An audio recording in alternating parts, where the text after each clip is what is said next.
न्यारा से मेरा गुरु गोरख महाराज, मेरा गुरु गोरख महाराज, मेरा गुरु गोरख महाराज जगत ते न्यारा से, जगत ते न्यारा से, ओ जगत ते न्यारा से, जगत ते न्यारा से मेरा गुरु गोरख महाराज।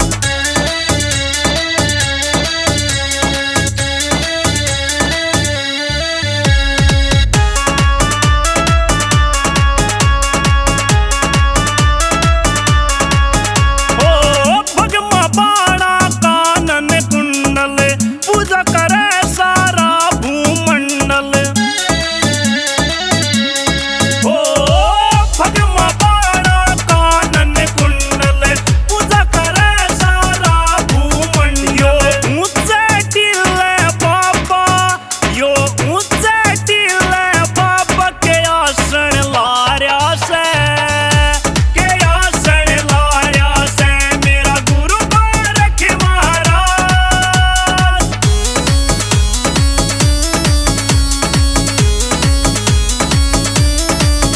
ओ गुरु गोरख की अजब कहानी पर उतारी बाछल रानी,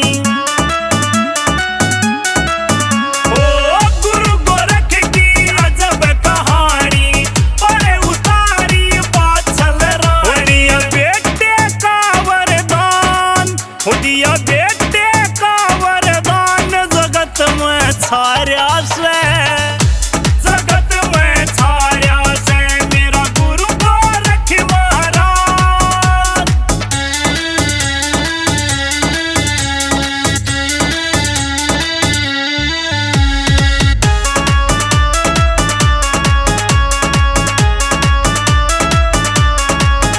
ओ गुरु मच्छंदर का यो चेला, नाथ बड़ा से यो अलबेला,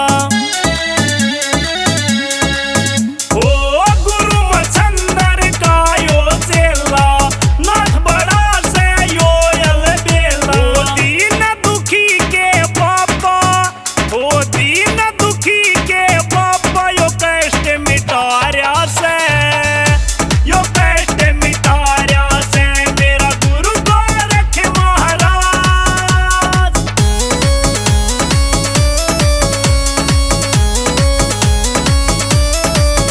ओ भोली सी सर समझ न पाया, जय भगवान गुरु की माया,